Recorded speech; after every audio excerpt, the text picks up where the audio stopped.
about Reed? A week ago, he was second. Now he's battling with Metcalf. They're fighting over 6th place right now. Reed's starting to get aggressive here. He's been following Milcross for a couple laps, and that's allowed Villapoto now to close back up on the back. Yeah, Right. he's in 8th right now. Villapoto is coming through. I mean, what a comeback for him, man. Falling on the first lap, and all those guys passing you. He's like in 3rd place.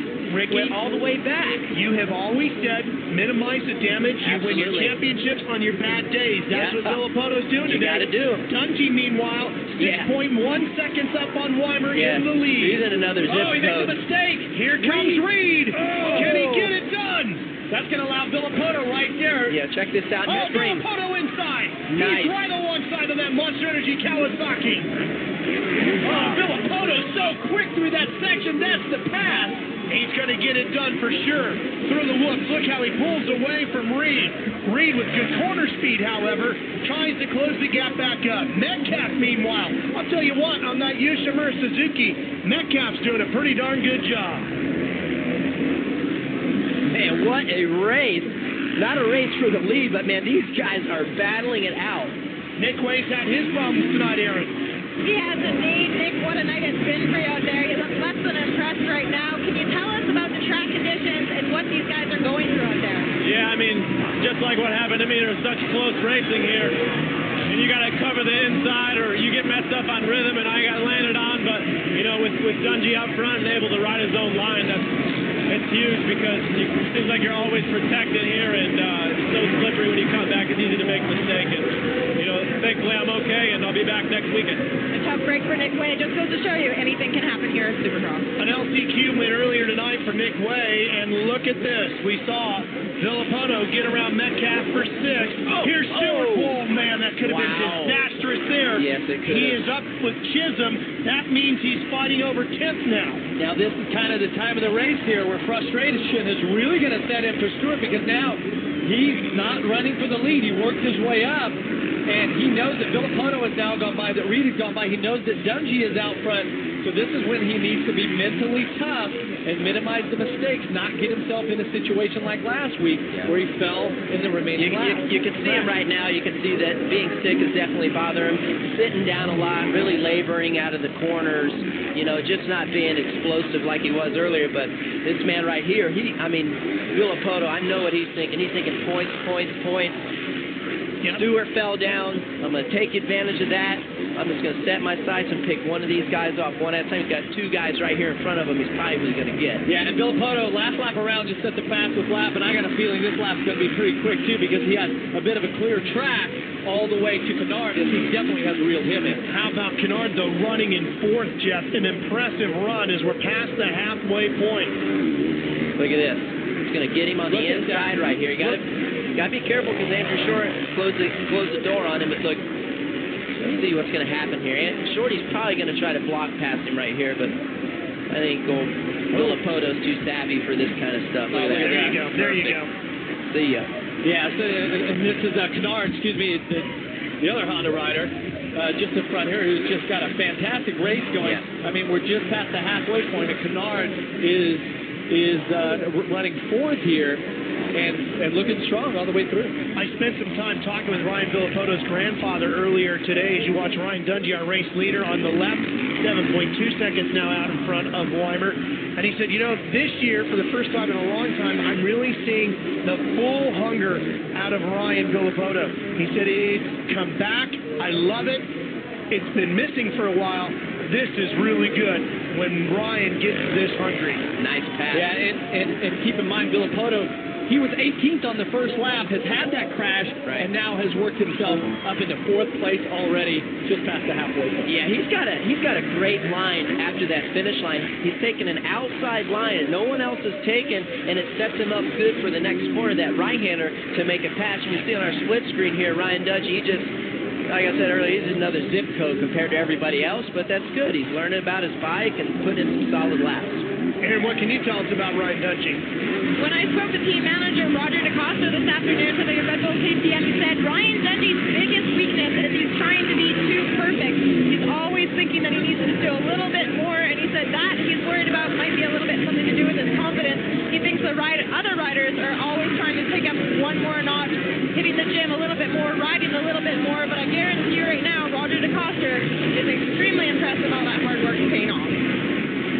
Well, I mean, Ricky, you called it what sort of a success they could have here on this KTM with this chromoly chassis and how it flexes differently. It's certainly working here. Yeah, anytime the track's going to be really hard, I think this is going to play right into his favor.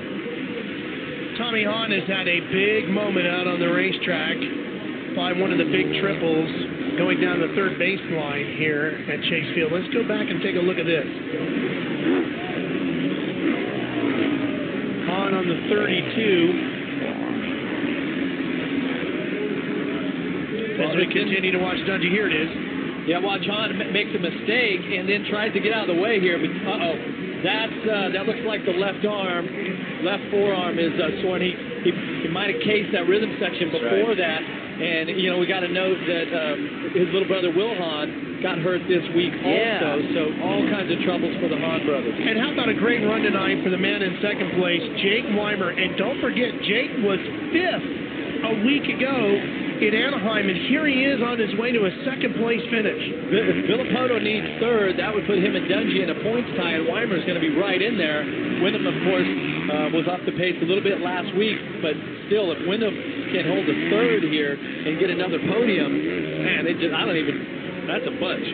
Guys, let's put this historically in perspective tonight for the folks at KTM, the Austrian brand. Ricky, they've had so much success racing in Europe and the World Championships and so forth. Yep. And here they are. This is what they really wanted, and they have invested so much into what they're about to get here tonight.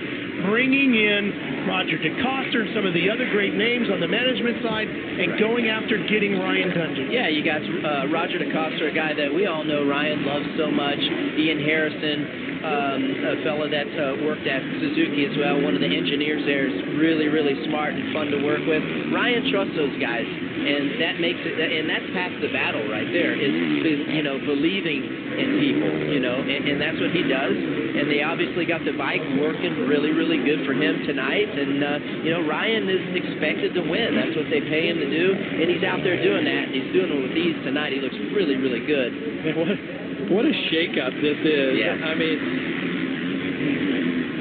one of the things that Roger told me about this KTM program as we take this flashback here. This is Nathan Ramsey on a KTM. Now this is in the lights division. Yep. Okay, so the first win there. But it's the Supercross win that they want, and they're on their way to it tonight. And one of the things that Roger DeCoster has said to me that's making the difference for him this year with KTM is that it's all racers in an upper management there. And if he says to them, guys, we need to do this, we need to change this, we need money for this, they get it, they go after it, they get it done right away. That's right. At this level, it takes 100% commitment, and especially if you're willing to win. You got to make it happen. Look at Chad Reed. Yeah, Chad Reed, he just got the 2-for-1 deal over that second triple also by getting on the tabletop and scooting off as he made it past Kennard and Short, which he had a little bit of trouble getting past those guys, but you can see he got aggressive. Now that's going to put him up to 5th. With 3 laps remaining here tonight in Chase Field, let's show you how it happened. Watch this. These guys don't get the right rhythm through. He gets on that tabletop, really accelerates into the face of the triple, scrubs it, and you notice how he's got the position. He wasn't quite ahead of Short, but he had that inside line as you make that right-hand turn. Short knew that was coming, and you can see Trey Kennard trying to work his way past Short also, but couldn't make it stick. Good run through the whoops there for Reed. Chad closing in on 30 years old now, and talking to him about that earlier today, he said, I know in the terms of Supercross racing, that's getting to be up there. They said, I would really have a hard time walking away from this sport right now. I love it too much, and I feel like I'm riding too well. Yeah, I mean, when you're getting results like he is, how could you not? Why would you walk away? No, but one thing he really wants to do is add to this 2-2 Motorsports team and bring in another big-name rider to join him on that as he works towards setting that team up. Villapoto now running in 4th, chasing after Wyndham. Yeah, we'll lap around. He and Villapoto were almost the same lap time. You can see this lap, Villapoto is really close it up. This is for the podium, so for Kevin Wyndham, this is a huge ride just over 1 lap to go. And we mentioned it earlier today, Kevin had a lousy afternoon because he's a massive New Orleans Saints fan and has been giving me grief all day today. And of course, they did not advance. Yeah, and so he's really bummed just before the night got underway. Yeah, and that was just at the end here. Let's look at Villapoto making the run. Oh, they almost come together. Now, how can Kevin bounce back? Oh, he's making a run at him, too. See if Kevin can double up. No, he goes. It's over. Yeah, right that was there. good. That was a move of a guy that wants to win this championship. Yes. Really, really bad. He knew that he messed up earlier. It wasn't his fault, but he's got to maximize the points. Final lap. Yes, Ryan Dungey about to make history. Final corner.